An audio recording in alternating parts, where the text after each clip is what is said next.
परम मंगलमय परात्पर अखिलेश्वर अखिल ब्रह्मांड नायक परात्पर पर ब्रह्म भगवान श्री कृष्ण की वांगमय प्रतिमूर्ति श्रीमद् भागवत महापुराण।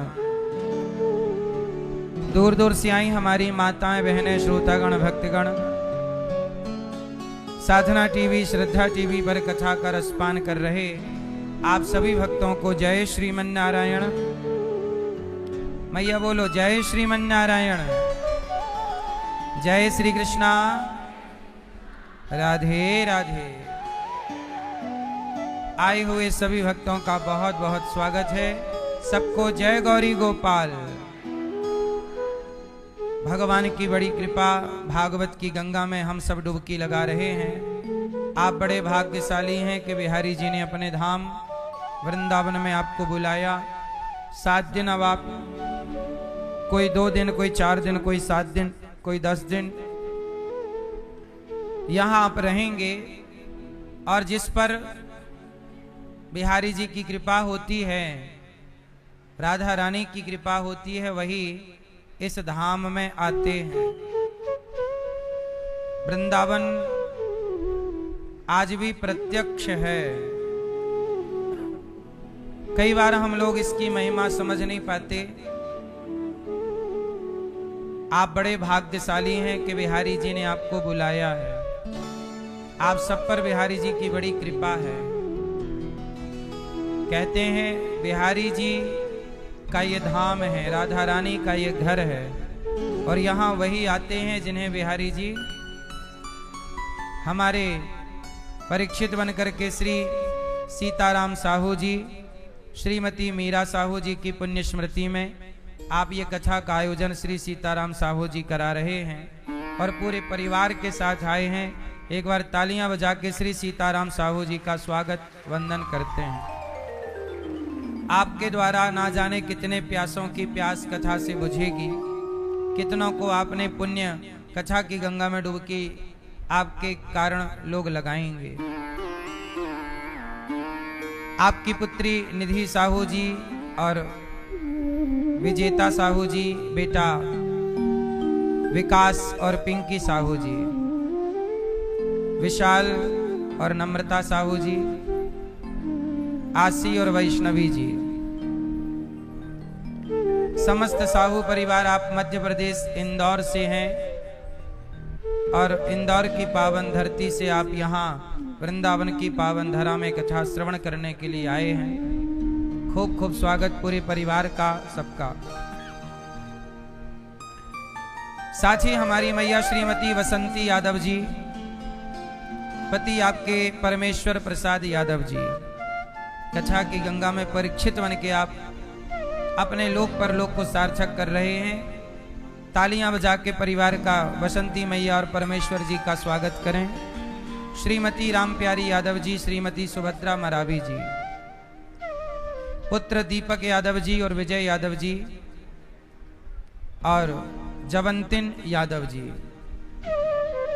पुत्री ज्योति यादव जी, मिथिलेश मरावी जी और संगीता मरावी जी, बिलासपुर छत्तीसगढ़ से आप आए हैं।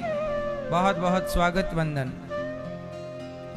भागवत जी की गंगा में जो भागवत सुनता है उसकी 21 पीढ़ी भागवत जी तार देती हैं। कितनी पीढ़ी? अभी 1 जुलाई से यहाँ भागवत जी के पोथी पाठ बैठेंगे। आप लोग भी अपने पितरों के लिए भागवत जी के पोथी पाठ करा सकते हैं। धुंधकारी जब मरा तो प्रेत बना। धुंधकारी मर के क्या बना? प्रेत। और जब प्रेत बना तो वो भटकने लग गया। कई बार लोग सोचते हैं चलो आत्महत्या कर लेते हैं। आत्महत्या करने वाला प्रेत योनि में जाता है। अकाल मृत्यु जिसकी होती है वह प्रेत योनि में जाता ही जाता है। भले थोड़ी समय के लिए जाए, पर जाएगा जरूर। इसलिए कहता हूं कि आत्महत्या कभी मत करना, वरना प्रेत योनि में जाना होता है। और प्रेत योनि में क्या है? वायु बन जाते हैं आप, हवा की तरह। भूख लगती है।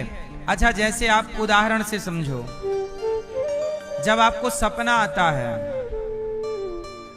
कई बार आपको सपने में प्यास लगती है, किस किस को ऐसा सपना आया कि सपने में प्यास लगी, लेकिन सपने में पानी भी मिल जाता है, पानी पीते भी हैं आप, पर प्यास नहीं बुझती। कभी ऐसा सपना आपको आया हो तो आपको अनुभव होगा, सपने में आपको कितनी प्यास लगती है और आपको पानी भी मिल जाता है और आप पीते हैं, पर आपकी प्यास नहीं बुझती।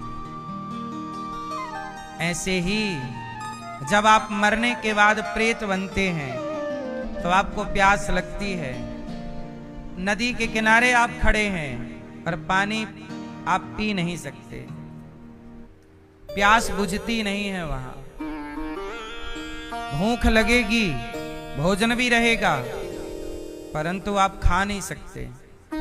इसलिए सबसे भयंकर यातनाएं प्रेत योनि में भी मिलती हैं। इसलिए धुंधकारी जब अपने माता पिता को सताया और मरा तो माँ बाप को सताने के बाद प्रेत योनि में गया। तब वह अपने भाई से कहा गोकर्ण जी से कि मैं प्रेत बन गया हूं, बताओ मैं क्या करूं। तब गोकर्ण जी ने कहा कि मैं सूर्य भगवान से पूछूंगा कि क्या करना है। तो गोकर्ण जी ने भगवान सूर्य से कहा कि मेरा भाई मरने के बाद प्रेत योनि में चला गया है, बताओ मैं क्या करूं। तब सूर्य भगवान ने गोकर्ण जी से कहा कि गोकर्ण जी आप अपने मरे हुए भाई को भागवत सुनवाइए, जब तक ये भागवत नहीं सुनेगा प्रेत योनि से मुक्ति नहीं होगी। इसलिए जो लोग अकाल मृत्यु जिनकी होती है, अकाल मृत्यु क्या है, फांसी लगा ली, आग में जल गए, मतलब मौत आई नहीं थी और मरना पड़ा, अकाल मृत्यु। और सच्चाई तो ये है कि मनुष्य की आयु हमें 100 साल की मिली है, बोलो हाँ। यदि आप 70 साल जी गए लगभग तो समझो कि आप पूरी आयु जी गए, और यदि 70 साल के पहले आप मर गए, लगभग 70 के पहले, तो भी आप ये समझो कि आपकी अकाल मृत्यु ही है। पूर्ण आयु 100 साल की, इसलिए व्यक्ति को पूरा जीवन जीना चाहिए, कम से कम 80 तक तो जाओ और स्वस्थ जाओ, बीमार नहीं। अपने पांव पे खड़े रहो, काम करते रहो, स्वस्थ रहो। 70 तक तो पहुंचो। 70 के पहले यदि आप मर गए तो वह आपकी अकाल मृत्यु ही कही जाएगी, चाहे आप कैसे भी मरे, हार्ट अटैक से मरे, लोग कहते ना वो तो अपनी मौत से मर गए। जब 100 साल की आयु निश्चित है तो 100 साल के पहले आप मरे क्यों? अब आप कहोगे महाराज जी कोई मरना अपने हाथ में थोड़ी है, अपने हाथ में तो है नहीं। हाँ, इसलिए आपने लापरवाही क्या की, आप खाने पीने पे ध्यान नहीं देते, योग नहीं करते, बीमारियां आपको जकड़ लेती हैं, आप मर जाते हैं। इसलिए पूर्ण आयु लगभग 70, 65, 70 के बीच तो पहुंचो ही पहुंचो, लगभग लमसम। इसके पहले जिसकी भी मृत्यु होगी और जैसे भी होगी वह अकाल मृत्यु ही कही जाएगी, ये समझ लीजिए आप। समझ में आ रही है? कैसे भी आप मरो वो अकाल मृत्यु ही है। तो अकाल मृत्यु वाले को क्या होगा, वह प्रेत बनेगा, प्रेत बनना है उसे। अच्छा, प्रेत की योनि से कैसे मुक्ति हो? इसलिए हम कहते हैं कि हर व्यक्ति को अपने जीते जी भागवत सुन लेना चाहिए। अच्छा, प्रेत कौन बनता है? अब आप अकाल मृत्यु हो गई और आपने पुण्य किया नहीं तो प्रेत बनोगे, पुण्य किया होगा तो मुक्ति पाओगे। इसलिए धुंधकारी जब मरा तो प्रेत बना। गौकर्ण जी ने भागवत सुनवाई और 7 दिन की भागवत सुन के धुंधकारी प्रेत योनि से मुक्त हो गया। उसके लिए विमान आया और विमान पर बैठ के जाने लगा तो गौकर्ण जी ने रोका कि भैया रुको, पहले ये बताओ कि तुम कहाँ जा रहे हो और तुम कौन हो।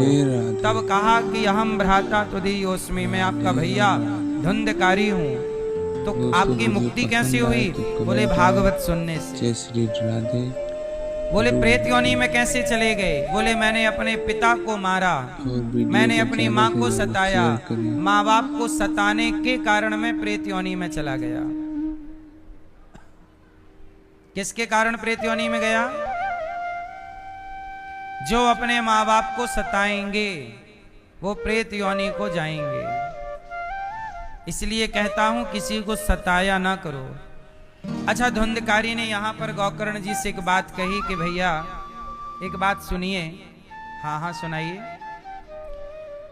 ये बताओ मैया, आपके घर में भोजन बनता है, क्या खाते हो आप लोग? दाल चावल सब्जी रोटी खीर पूड़ी हलवा पूड़ी यही ना खाते हो? अच्छा ये बताओ, सब्जी और दाल लगभग आप सबके घर बनती है। सब्जी और दाल सबके घर है? बोलो हाँ। तो ये बताओ, सब्जी और दाल सवेरे आपने बनाई, शाम तक खराब हो जाती है कि नहीं? ऐसी गर्मियों में सब्जी दाल में सब्जी में फिचूकर आ जाता है और महकने लग जाती है। अगले दिन तक तो बिल्कुल सड़ सी जाती है। सही है गलत है? हाँ या ना? अब मैया भोजन जो है ना, सवेरे का बना भोजन शाम तक खराब हो जाता है। सही है गलत है? हाँ कि ना?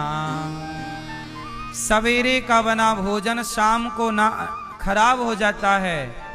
अब जरा सोचो कि उसी भोजन से बना ये शरीर कब तक चलेगा?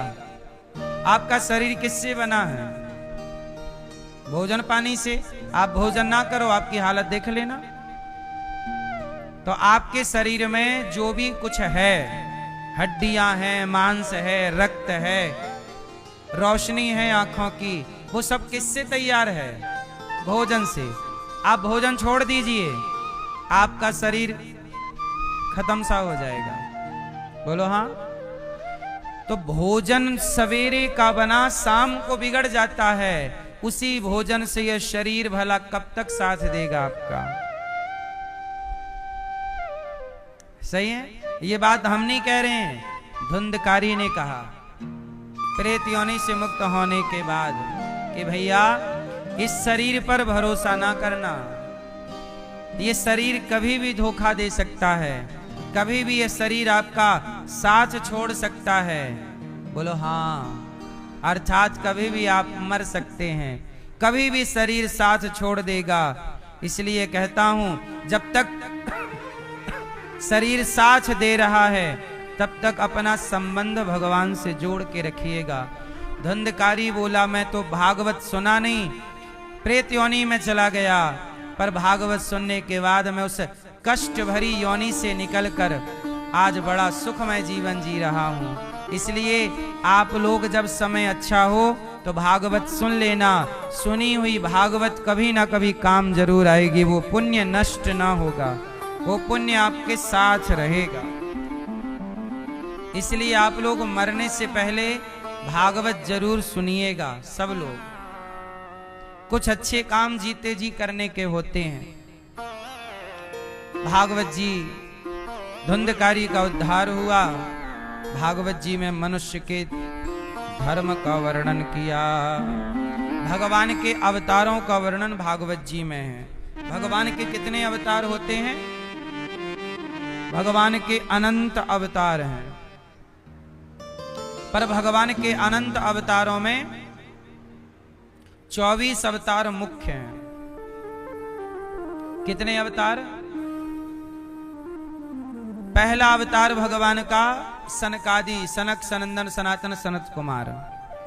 दूसरा अवतार वाराह, हिरण्याक्ष को मारने के लिए वाराह अवतार लिए कि नहीं? बोलो हाँ। तीसरा अवतार है भगवान का नारद जी, नारायण नारायण जपते रहते हैं। चौथा अवतार नर नारायण का। पांचवा अवतार भगवान का कपिल देव जी, जिन्होंने माता देवहूति को उपदेश किया।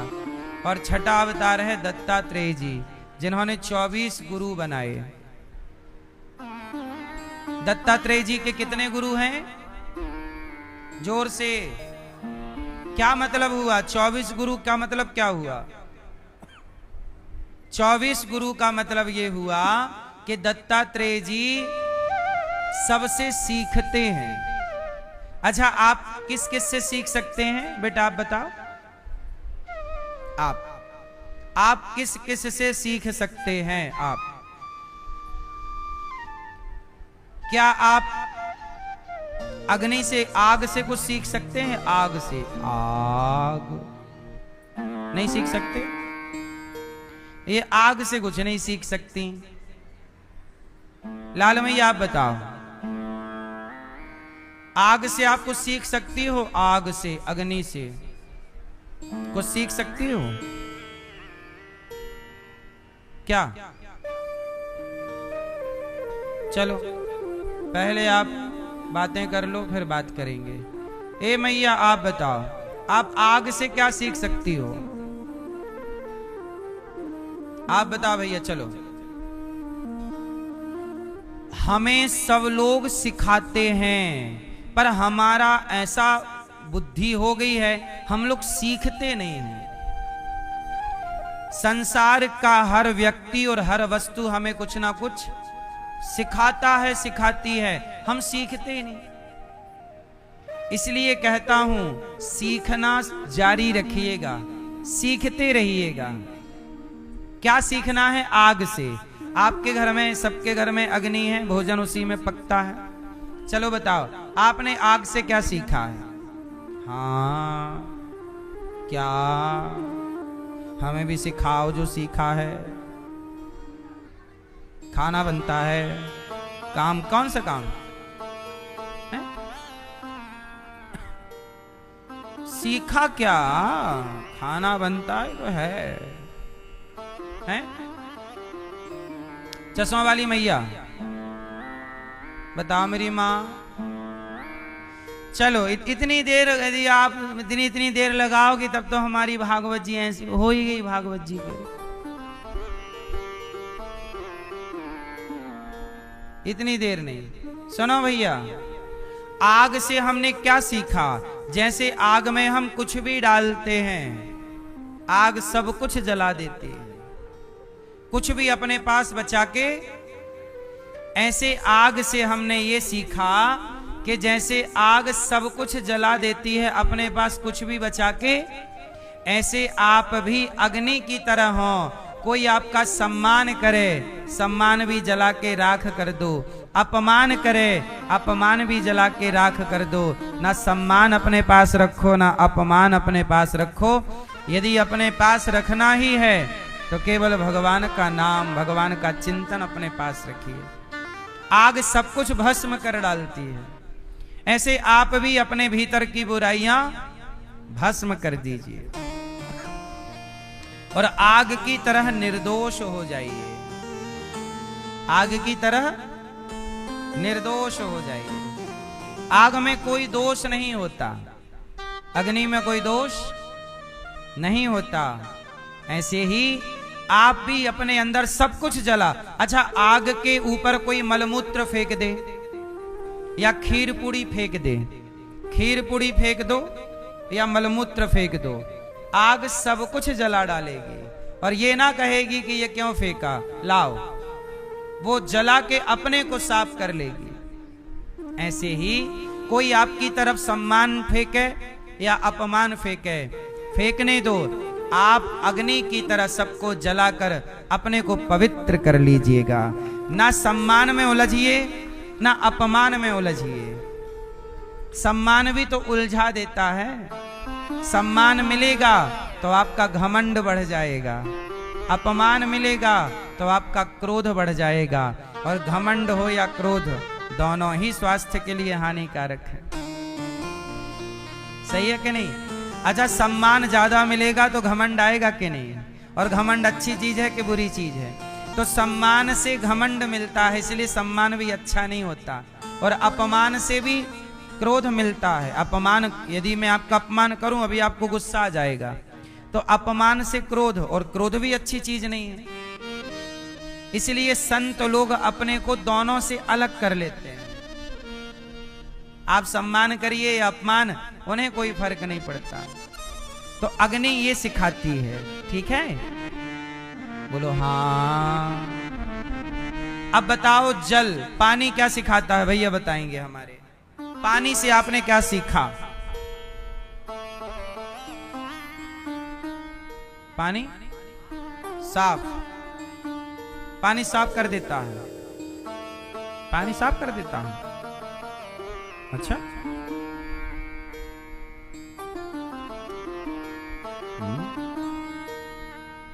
आप बताओ भैया, पानी से क्या सीखा?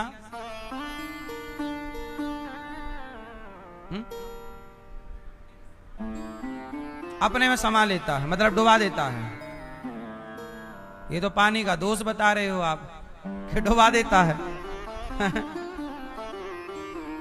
सुनो, जल से हम लोग ये सीख सकते हैं कि जैसे जल, पानी को आप गर्म करो, कितना भी और उबाल लो, पर वो थोड़ा मौका मिलते ही वो अपने को ठंडा कर लेता है ना? और कितना भी बर्फ बना दो, वो अपने को पिघला के अपने फॉर्म में आ जाता है। पानी का स्वभाव है शीतल।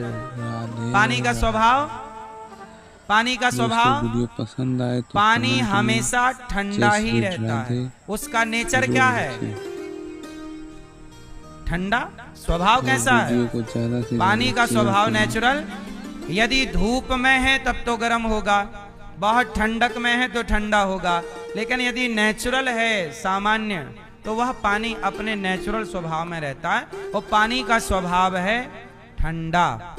कितना भी गर्म कर दो वो ठंडा हो जाएगा, और कितना भी बर्फ बना दो वो पिघल के अपने नेचुरल फॉर्म में पहुंच जाएगा। बोलो हाँ। जैसे जल का स्वभाव ठंडा होता है, उसी तरह आप जल से ये सीखें कि हमें कोई कितना भी क्रोध दिलाए, जैसे पानी को कितना भी उबालो, आपको कोई कितना भी गुस्सा दिलाए, पर आप सदा ठंडे ही रहो। आपके स्वभाव पर कोई प्रभाव नहीं पड़ना चाहिए। जैसे पानी को कितना बर्फ बनाओ या कितना उबालो, उसको कोई फर्क, ऐसे ही आपको कोई कितना भी क्रोध दिलाए, कितना भी आपके स्वभाव के साथ खेले, पर आपका स्वभाव सदा शांत होना चाहिए, ठंडा होना चाहिए। दिमाग कैसा हो? गरम, गरम के ठंडा, और आपकी खोपड़ी गरम रहती है। पानी से सीखो, जैसे पानी हमेशा ठंडा रहता है और पानी शांत रहता है। यदि तालाब का है तो बड़ा शांत है, तो पानी का स्वभाव शांत है। समुद्र की लहरें उसे अशांत कर देती हैं, चूंकि वो स्वभाव समुद्र का है, पानी का नहीं।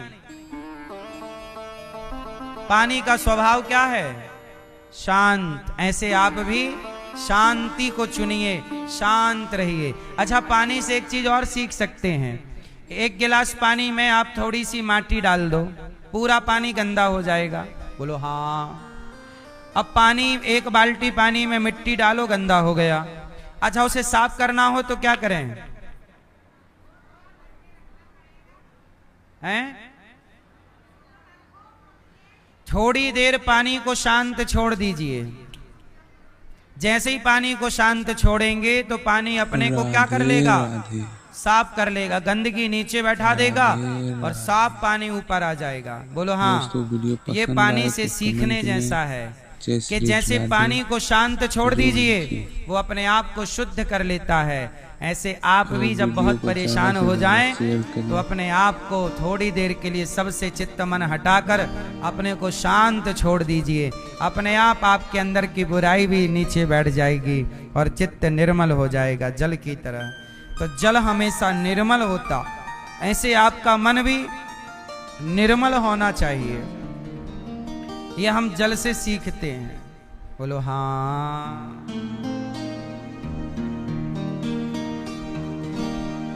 अच्छा ये बताओ, मधुमक्खी से क्या सीखा आपने? मधुमक्खी से, मधुमक्खी सारी जिंदगी शहद इकट्ठी करती है, इकट्ठा करती है, और जैसे इकट्ठी होती है कोई दूसरा आता है लेके चला जाता है। इसलिए कहते हैं एक मधुमक्खी ही है बस जो इकट्ठा करने पे भरोसा करती है, बाकी चिड़िया कभी इकट्ठा नहीं करती, शेर कभी इकट्ठा नहीं करता। खाया पी आगे बढ़ा, चिड़िया खाई पी उड़ी, चींटी खाई पी आगे बढ़ी। एक मधुमक्खी है जो लंबे समय के लिए इकट्ठा करती है, लेकिन वो इकट्ठा करती है कोई दूसरा खा जाता है। तो मधुमक्खी से ये सीख मिली कि आप इकट्ठा कर लीजिए, समय बर्बाद कर लीजिए इकट्ठा करने में, पर खाएगा तो दूसरा ही। इसलिए जो समय इकट्ठा करने में जा रहा है वो समय भगवान के चिंतन में जाना चाहिए, आत्म कल्याण में जाना चाहिए। मधुमक्खी से ये सीखना है कि हमें मधुमक्खी की तरह संग्रह नहीं करना। क्या नहीं करना है? संग्रह उतना करो जितने की जरूरत है। जैसे आपको घर बनाना है, घर बना लीजिए, गाड़ी खरीदनी है, गाड़ी खरीद लीजिए, थोड़ा दुकान मकान चलाना है, थोड़ा सा बैंक बैलेंस रखना है, ठीक है रख लीजिए। पर आप लोग संग्रह किसके लिए करते हैं? बेटा, फिर बेटे का बेटा, 2-4 पीढ़ी के लिए आप जोड़ते रहते हैं। बच्चों को योग्य बनाइए, टैलेंट दीजिए, संस्कार दीजिए, बच्चों के लिए जोड़िए मत। बच्चों में गुण होगा तो कमा के खा लेंगे, और गुण नहीं होगा तो कितना भी कमा के दे दो बर्बाद कर लेंगे। सही है कि गलत है? आजकल माँ बाप क्या गलती करते हैं? बच्चों को संस्कार नहीं देते, बच्चों के लिए कमा कमा के रखते हैं। संस्कार देना, कमाई में आप इतने बिजी हो गए कि बच्चों को संस्कार देना भूल गए, और जब संस्कार दिया नहीं, कमाई कर करके रखा, तो फिर बेटा वो पैसे का दुरुपयोग करने लग जाता है, शराब पीने लग गया, क्लबों में जा जा के पराई औरतों के चक्कर में उड़ाने लग गया।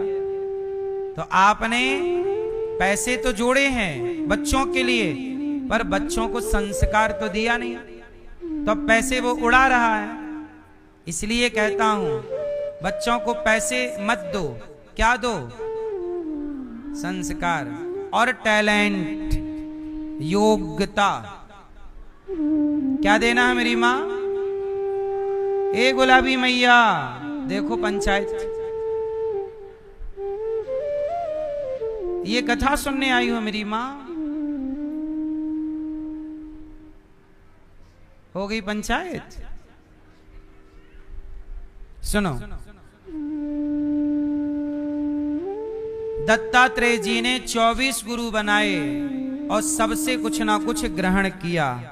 हमें चींटी भी बहुत कुछ सिखाती है, चिड़िया भी सिखाती है, अजगर भी सिखाता है। अजगर करे ना चाकरी, पंछी करे ना काम, दास मलूका कह गए सबके दाता। दोस्तों वीडियो पसंद आए सीखना हो तो हमें कुत्ता भी बहुत कुछ सिखाता है, और नहीं सीखना हो तो रावण हनुमान जी से ना सीख पाया, सिखाने आए कि भैया मान जा, वो सीता जगत जननी जगदम्बा है, लौटा दे। पर नहीं, मूर्ख हृदय ना चेत, जो गुरु मिलहि विरंचि सम। सीखने वाला होए तो चींटी भी बहुत कुछ सिखा सकती है, और सीखने वाला ना होए तो ब्रह्मा जी भी नहीं सिखा सकते। इसलिए मेरी माँ, ये प्रकृति भी बहुत कुछ सिखाती है, ये नेचर भी हमें बहुत कुछ सिखाता है, छोटा बच्चा भी हमें बहुत कुछ सिखाता है। अच्छा बताओ, छोटे बच्चे से आपने क्या सीखा? अब बताओ लाल मैया, छोटा बच्चा क्या सिखाता है आपको? छोटा बच्चा भी गुरु है कि नहीं? बोलो हाँ। क्या सीखा आपने बच्चे से?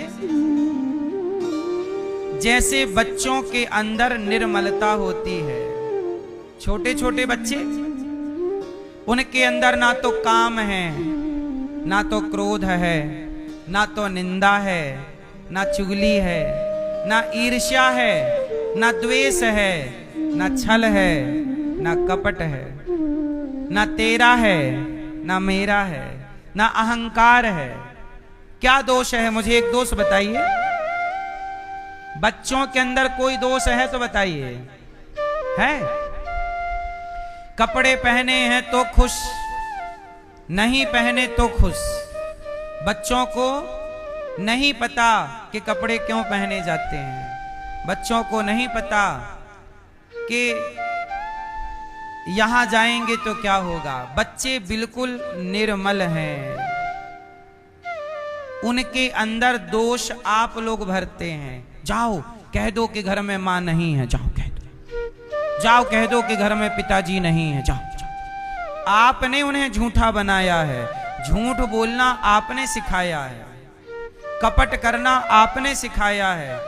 एक बात बताओ, छोटे से बच्चे को यदि बचपन से ही उसे झूठ, कपट, छल, निंदा, चुगली कोई बताने वाला ही ना हो, अगल बगल के लोग करें ही ना उसके साथ झूठ कपट, तो क्या वो सारी जिंदगी में ये जान पाएगा कि झूठ क्या होता है? आज छोटे से बच्चे से पूछो कि झूठ क्या होता है, वो नहीं जानता। वो झूठ जानता ही नहीं क्या होता है। बोलो हाँ। इसका मतलब बच्चा हमें ये सिखाता है कि जैसे मैं निर्मल हूं, अर्थात बच्चा, जैसे बच्चा निर्मल है ऐसे आपको निर्मल होना है। ईश्वर ने सबको निर्मल ही बना के भेजा था। यहां आते हुए आपके अंदर तमाम दोष आते चले गए। किसी के अंदर क्रोध आ गया। अच्छा, छोटे बच्चे के अंदर तो गुस्सा नहीं होता। यहां देखते हुए, यहां रहते हुए, यहां के माहौल में वो सब सीखता है। उसे गुस्सा भगवान ने नहीं सिखाया, उसे चुगली भगवान ने नहीं सिखाई, उसे आपके घर के माहौल ने सिखाया है। ईश्वर ने तो बिल्कुल गंगा की तरह पवित्र करके भेजा था। आप पवित्र थी कि नहीं? बोलो हाँ। जब आप छोटी थी ना मेरी माँ, तब आप भी गंगा की तरह पवित्र थी। पर जैसे ही आयु बढ़ती गई, आपके अंदर बुराई आती गई, आती गई, आती गई, आती गई। एक एक बुराई आपने अपने अंदर भर ली और फिर आप बुरे होते चले गए। ईश्वर ने अच्छा बना के भेजा था। संसार के वातावरण ने, संसार के संग ने आपको बुरा बना दिया। इसलिए बच्चों से आप ये सीखिए कि जैसे बच्चे निर्मल हैं, हम भी बच्चों की तरह हो जाएं। ना तो काम, ना तो क्रोध, ना तो लोभ, ना तो अहंकार, ना निंदा, ना चुगली, ना छल, ना कपट, ना अहंकार। बच्चों को कोई अहंकार नहीं है। करोड़पति आदमी का बच्चा भी होगा और वो एक छोटे गरीब बच्चे के साथ मिलेगा तो दोनों बच्चे खेलने लग जाएंगे।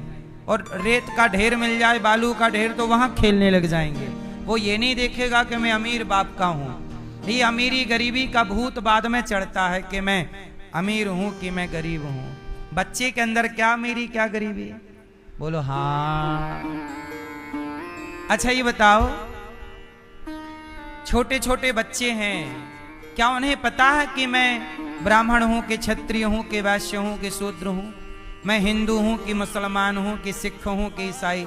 4 बच्चे छोटे छोटे हैं, लेकिन वही 4 बच्चे जब बड़े होते हैं तो उनमें से एक कहता है मैं हिंदू हूं, उनमें से एक कहता है मैं मुसलमान हूं, उनमें से एक कहता है मैं ईसाई हूं, उनमें से कहता है कि मैं पारसी यहूदी हूं।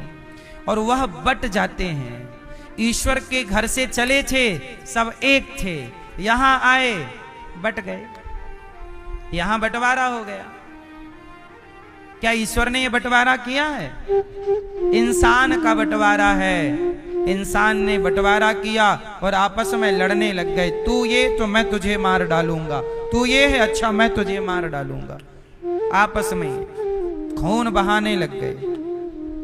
ईश्वर ने तो, ईश्वर की एक ही फैक्ट्री है खून बनाने की।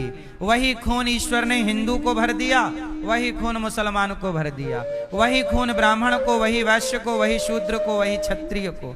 सबके एक सी हड्डी है, सबके लगभग 206 हड्डियां होती हैं। राधे क्यों? हड्डियां कितनी होती हैं? राधे कितनी होती हैं? सबके उतनी हैं, चाहे ब्राह्मण हो, क्षत्रिय हो, हिंदू हो, मुसलमान हो। लेकिन यहाँ आए तो बट गए। ईश्वर के अदालत से बंटवारा। ईश्वर ने क्या बनाए थे? शेयर करिए, बोलो जोर से। ईश्वर ने क्या बनाए? ईश्वर ने इंसान बनाए, ईश्वर ने मनुष्य बनाए। हिंदू मुस्लिम जातवाद यहां बनता चला गया संसार में। जैसे आकाश से पानी की बूंद गिरती है, तो पानी की बूंद आकाश में जब थी तब वो पानी थी, पर जैसे ही वो धरती पर गिरी और एक बूंद गंगा में गिरी तो वो गंगा जल हो गया। एक बूंद बारिश की यमुना में गिरी तो वह यमुना हो गया। नर्मदा में गिरी तो वह नर्मदा हो गया। नाले में गिरी तो वह नाला हो गया। आकाश में जब पानी था तब वो पानी एक था। जैसे ही गिरता गया, जहां गिरा जो संगत उस बूंद को मिलती चली गई, पानी का वह रंग रूप होता चला गया। ऐसे ही है भूमि परत भा ढाबर पानी, जिम जीवहि माया लपटानी। ईश्वर के घर से सब चले तो सब पवित्र थे, यहाँ आए सबके अंदर तमाम दोष अवगुण आते चले गए। इसलिए कहता हूं मैया, अब बड़ी हो चुकी हो, अब थोड़ा बच्ची हो जाओ, छोटी सी हो जाओ, छोटे बच्चे की तरह निर्मल हो जाओ। बड़े तो हो गए पर बड़े होने का कोई मजा नहीं आया। सच बताओ, छोटे से थे तब अच्छे थे कि बड़े हो तब अच्छे हो? आपको यदि 1 करोड़ में आपका बचपन मिलता कि चलो 1 करोड़ जमा करो बचपन ले लो, तो आप सब लोग ना अपना बचपन जरूर खरीदते। यदि सबका बचपन बाजार में मिलता तो सच बताओ कौन कौन अपना बचपन वापस लेता हैं? लेते कि नहीं? सच बताओ, वो बचपन जो आपका चला गया वो खूबसूरत था कि नहीं? अच्छा, खूबसूरत था ये पता कब लगा? जब चला गया। अब ये छोटे छोटे बच्चों का बचपन है, पर इन्हें पता नहीं, इसलिए इसकी वैल्यू इन्हें नहीं पता। लेकिन आपके हाथ से चला गया तब आपको लगा यार कितना अच्छा था ये, है ना? वो बचपन में पानी की, है ना, कागज की नाव बना के पानी में चलाना। ये भाई हमारी नाव आ रही है, अपनी नाव साइड करो। वो बचपन के दिन याद करते हो कि नहीं? कहते हैं ना, काश वो बचपन एक बार और मिल जाता। लेकिन क्या करें, बचपन एक बार ही मिलेगा, जवानी एक बार ही मिलेगी, बुढ़ापा एक बार ही मिलेगा, और ये जिंदगी एक बार ही मिलेगी। एक बार में ही आपको जो करना है कर लीजिए। अच्छा कर लो या बुरा कर लो, भला कर लो या। इसलिए कहता हूं, अपने समय को यूं ही ना गवाया करो।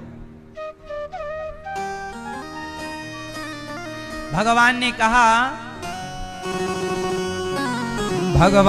कहा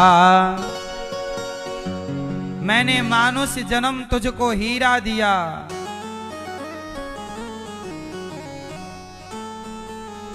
हाँ, मैंने मानुष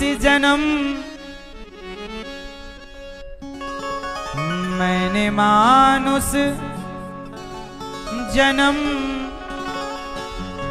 तुझको हीरा दिया। ये मानुष जन्म क्या है? अनमोल है, हीरा है।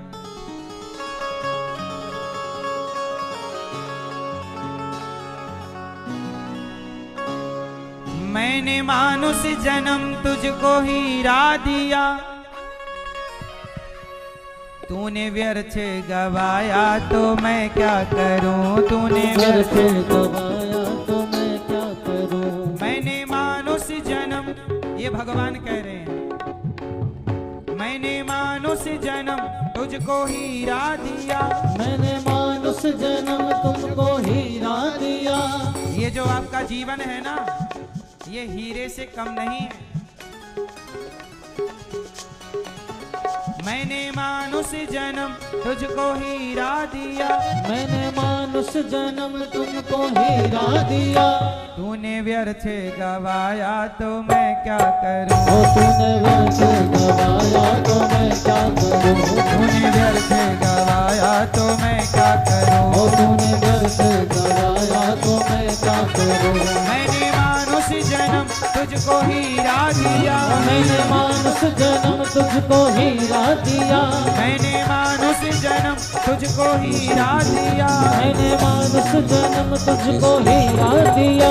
तूने व्यर्थ गवाया तो मैं क्या करूं, तूने व्यर्थ गवाया तो मैं क्या करूं, तूने व्यर्थ गवाया तो मैं क्या करूं, ओ तूने व्यर्थ गवाया तो मैं क्या करूं। हरि बोल।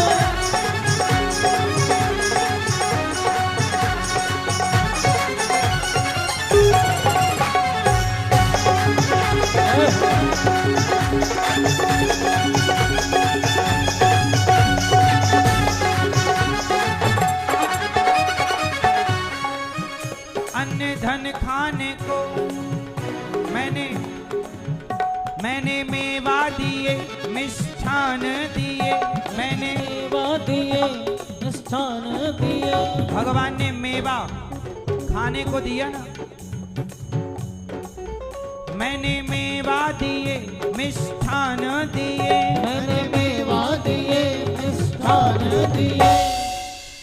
फिर भी मांस तू खाए तो मैं क्या करूं, फिर भी मांस तू खाए तो मैं क्या करूं, फिर भी मांस तू खाए तो मैं क्या करूं। फिर भी मांस तू खाए तो मैं क्या करूं। अच्छा ये बताओ, मैंने मेवा दिया, क्या क्या मेवा मिष्ठान है खाने को, मैंने मेवा दिए, अन्न धन अन्न खाना दिया, अन्न कितने तरह का है, फल फूले दिए सब कुछ पैदा किया, फल फूल दिए सब कुछ पैदा किया। फिर भी मांस तू खाए तो मैं क्या करूं, फिर भी मांस तू खाए तो मैं क्या करूं, फिर भी मांस तू खाए तो मैं क्या करूं।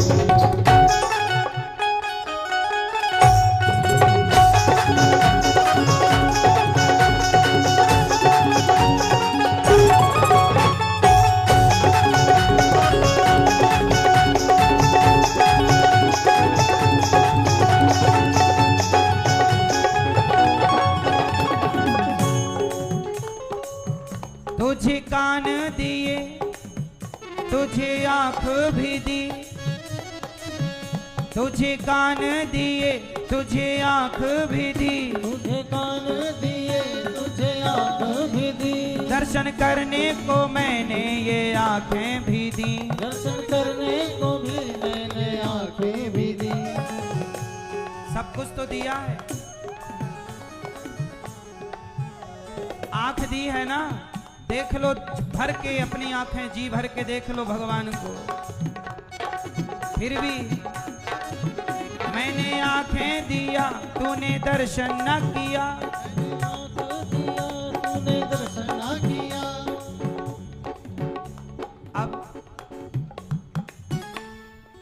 अब जब तूने दर्शन किया ही नहीं तो फिर के नर के तू जाए तो मैं क्या करूं, फिर नर के तू जाए तो मैं क्या करूं, फिर नर के तू जाए तो मैं क्या करूं, फिर नर के तू जाए तो मैं क्या करूं।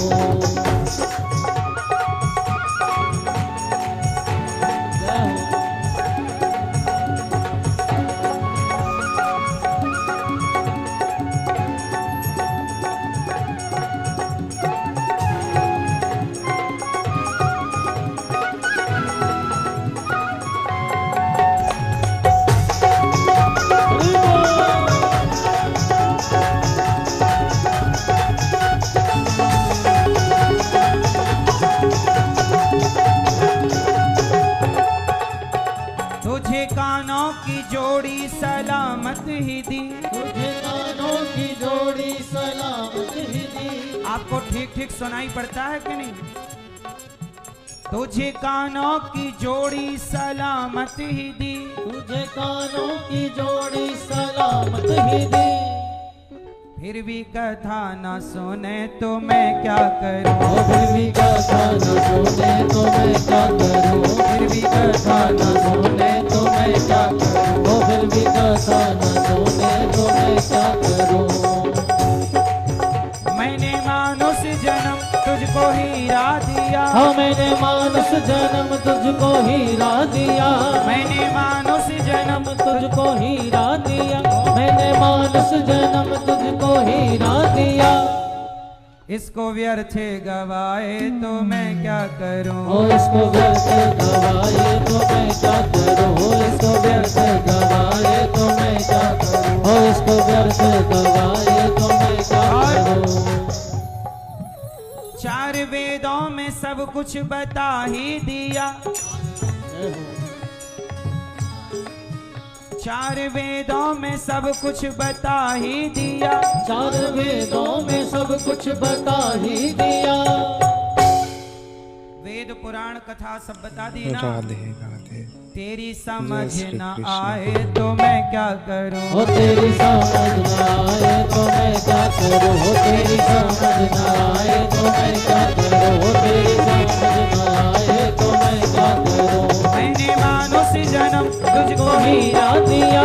मैंने मानुष जन्म तुझको हीरा दिया। मैंने मानुष जन्म तुझको हीरा दिया।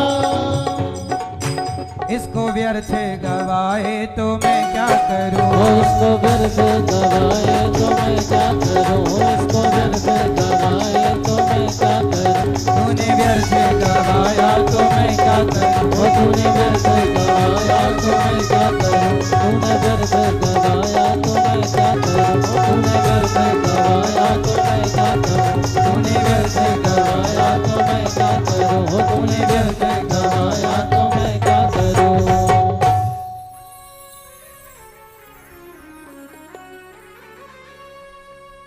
दीन दुखियों के दिल को दुखाने लगा। रात दिन पाप में मन लगाने लगा। तूने जैसा किया वैसा पाने लगा। अब तू आंसू बहाए तो मैं क्या हाँ।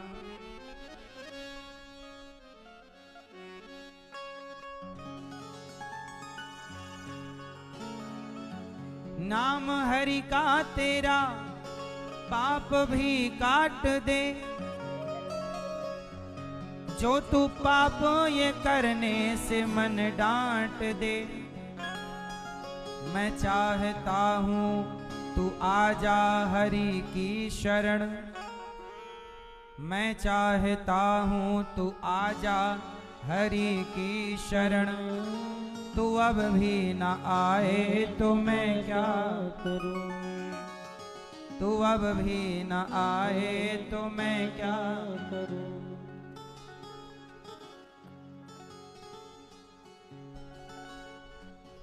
मैया छोड़ कर चल कपट आजा हरि की शरण। कट जाए सहज तेरा आवागमन। जो कोई ना मानेगा हरि के वचन। यहीं चक्कर लगाए तो मैं क्या करूं? अब 84 का चक्कर आप लगाएं। खाने को भगवान ने दूध दिया, फल फूल दिए, पर क्या खा रहा है? अन्न दूध आदि खाने को सब कुछ दिया। मेवा मिष्ठान भी मैंने पैदा किया। फिर भी निर्दयी हो जीवों को सताने लगा। मांस मदिरा ही खाए तो मैं क्या करूं? खाने को भगवान ने क्या नहीं दिया? दूध, दही, अन्न, तमाम प्रकार के अन्न हैं, फल फूल, बादाम, काजू, दाल चावल सब्जी रोटी, 56 प्रकार का भोग, पर तो ये सब छोड़कर मांस खा रहा है। मांस मदिरा ही खाए तो मैं क्या। ईश्वर का तो दोष नहीं है। इसलिए मेरी माँ, ये मानव का जीवन बड़ा अनमोल है। इसे पाकर ना व्यर्थ का चक्कर पाप ना कमाओ। दत्तात्रेय जी ने 24 गुरु बनाए। सबसे कुछ ना कुछ सीख लो और जीवन को सुखमय बनाओ। आजकल लोगों के जीवन में सुख क्यों नहीं है? इसलिए नहीं है क्योंकि एक राजा था। जरा ध्यान से सुनिएगा। एक राजा था। राजा के राज्य में जो मुख्य सड़क थी, आज राजा ने सड़क के बीच में एक बड़ा सा पत्थर रखवा दिया और राजा दूर से ये देखने लगा कि इस पत्थर को कौन हटाता है। बीच सड़क में बड़ा सा पत्थर। अब सवेरे से लोग आने जाने लगे रास्ते से। लोगों ने देखा कि पत्थर है, तो कुछ लोग क्या है, पत्थर था तो बगल से निकलने लग गए। पत्थर है तो बगल से निकल गए। ऐसे करते करते पूरा दिन हजारों लोग निकल गए, पर किसी ने उस पत्थर को हटाने की कोशिश नहीं की। शाम को एक साग भाजी बेचने वाला व्यक्ति वहां से गुजरा, तो उसने देखा कि रास्ते में पत्थर है और इस पत्थर के कारण लोगों को बड़ी दिक्कत हो रही है। तो उस सब्जी वाले ने क्या किया, बोले मैं इसे हटाए देता हूं। अपने सब्जी का उसने टोकनी बगल में रखी और पत्थर को हिलाने लगा। पत्थर बड़ा वजनदार था। पूरी ताकत लगाई उस सब्जी वाले ने और ताकत लगाई, पत्थर हटाया। तो जहां पत्थर रखा था, जैसे ही पत्थर हटा तो वहां ढेर सारा सोना नजर आया। सब्जी वाले ने देखा, अरे तो बहुत सोना है। पत्थर हटा के उसने किनारे कर दिया और सोना था। तो सब्जी वाले की हिम्मत ना हुई, पता नहीं है सोना किसका है, मैं क्या करूं, किसी का पड़ा होगा। मैंने तो पत्थर हटाया कि कल तक तो ये पत्थर यहां था नहीं, बीच में है, लोगों का रास्ता खराब कर रहा है, ये पत्थर हटा दूं। जब पत्थर हटाया तो राजा वहां आ गए, क्योंकि राजा दूर खड़े होके ये सब देख रहे थे। राजा ने कहा कि भैया ये सारा सोना जो यहां है ये तुम्हारा है, उठाओ। कहा महाराज आप। राजा ने कहा कि देखो यहां से हजारों लोग गुजर गए, पर रास्ते में पड़ा हुआ पत्थर किसी ने हटाने की कोशिश नहीं की। सब रास्ता बदल करके निकलते चले गए। सबको लगा मेरा क्या, मेरा क्या, मेरा क्या, मुझे क्यों उठाना है, मैं क्यों हटाऊं। लेकिन तुम ऐसे थे जो इस राज्य को अपना समझते हो। तुमने इस पत्थर को हटाया, तुमने दूसरे के रास्ते में आने वाले पत्थर को हटाया, इसलिए ये सोना, ये धन पर तुम्हारा अधिकार है और मैं तुम्हें अपने राज्य में अच्छी नौकरी दूंगा। क्योंकि तुम जो दूसरों के रास्ते के पत्थर हटाएगा, जो दूसरों के बारे में सोचेगा, उसके बारे में मैं सोचता हूं, उसके बारे में भगवान सोचते हैं। अपने अपने बारे में तो अपने अपने रास्ते का, आपके द्वार पे कोई पत्थर आ जाए तो आप हटा ही दोगे, पर सड़क में जहां से सब निकल रहे हैं, क्या वहां की भी चिंता आपको है? तो दुख, यदि आप दुख को दूर करना चाहते हैं तो आपसे मैं पहले कह चुका हूं कि जब आप दुखी होएं तो अपने दुख से दुखी ना होएं, दूसरों का दुख दूर करना स्टार्ट कर दीजिए। दूसरों का दुख दूर करते करते आपका दुख कब दूर हो जाएगा आपको पता ही नहीं चलेगा। जो दूसरों का दुख दूर करेगा उसका दुख कोई दूर भगवान कर ही देंगे। उसे अपने बारे में सोचने की जरूरत नहीं है। आप दूसरों को इत्र लगाएंगे ना तो आपके हाथ महकने ही लग जाएंगे। आपको अपने हाथों में अलग से इत्र लगाने की जरूरत नहीं पड़ेगी। आप दूसरों को इत्र लगाइए, आपके हाथ अपने आप महकने लग जाएंगे। दूसरों को महकाइए, आप महकने लग जाएंगे। हमारे शास्त्र, हमारा धर्म यही तो कहता है कि आप दूसरों का भला कीजिए, आपका भला हो जाएगा। आप दूसरों के बारे में सोचिए, आपके बारे में कोई है सोचने वाला? आप अपने बारे में क्यों सोचते रहते हैं? ये जिम्मेदारी भगवान को दीजिए। भगवान हमारे बारे में सोचेंगे। हम आओ दीन दुखियों के बारे में, जिनके बारे में सोच सकते हैं, हम जिनकी हेल्प कर सकते हैं, हम करें। दत्तात्रेय जी ने 24 गुरु बनाए और भगवान के यज्ञ नारायण भगवान, ऋषभ देव जी, पृथु भगवान, ऐसे 24 अवतार हुए। हर अवतार का एक ना एक उद्देश्य है। भगवान का अवतार क्यों होता है? मैया, भगवान का अवतार क्यों होता है बताओ? परित्राणाय साधूनां विनाशाय च दुष्कृतां धर्म संस्थापनार्थाय संभवामि युगे युगे।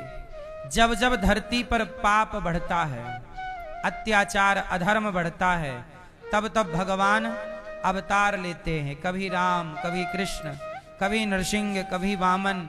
हमारे भगवान कछुआ भी बन जाते हैं, कच्छप, मछली भी बन जाते हैं, मत्स्य, बोलो हाँ, मोहिनी भी बन जाते हैं, स्त्री। भगवान सब कुछ बनने को तैयार है।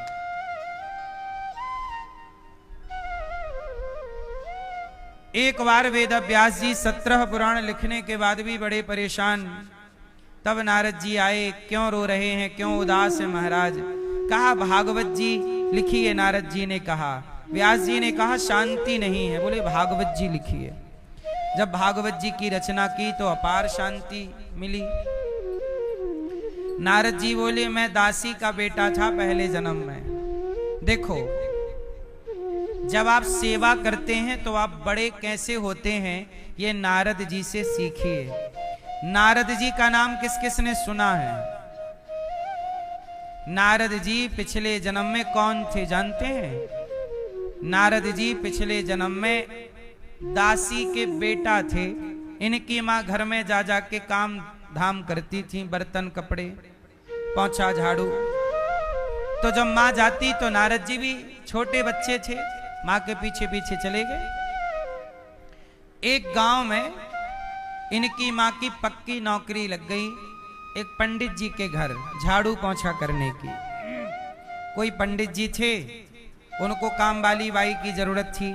तो नारद जी की माँ, ये नारद जी के पिछले जन्म की कथा है। उस समय नारद जी नहीं थे, एक सामान्य से बच्चे थे। तो इनकी माँ पंडित जी के घर झाड़ू पोंछा करने लग गई। उसी समय क्या हुआ कि पंडित जी के यहाँ 4 महीने के लिए कुछ संत लोग आए।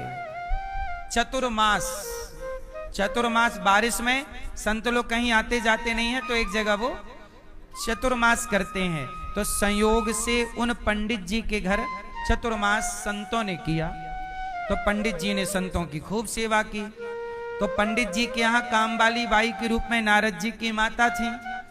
तो संतों की थाली धुलना, संतों की जो सेवा थी, नारद जी की माता करने लग गई। अच्छा, नारद जी उस समय क्या थे? छोटे से बालक।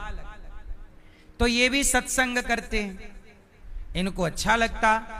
छोटे बालक थे, संत लोग खा पी के लेट जाएं तो ये जाके पांव दबाने लग जाएं। तो संतों की नजर पड़ी, तो संतों ने इस बालक को अपने पास बिठाया। ए बालक, यहाँ आओ, क्या नाम है तुम्हारा? नारद जी ने अपना नाम बताया। कहा कि तुम क्या करते हो, कुछ पढ़ते हो?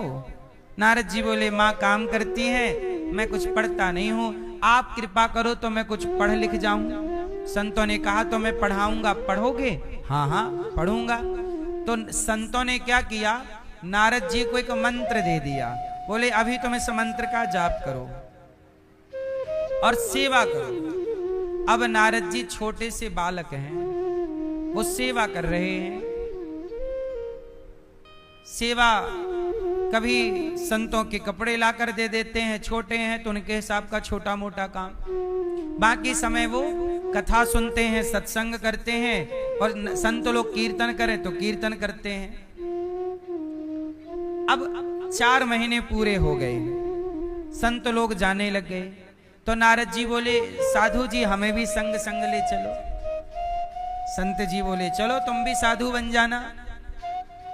जैसे ही नारद जी संग जाने लगे तो नारद जी की माता रोते रोते आई, महाराज मेरा बालक एक ही मेरा बेटा है, मेरे पति तो है नहीं।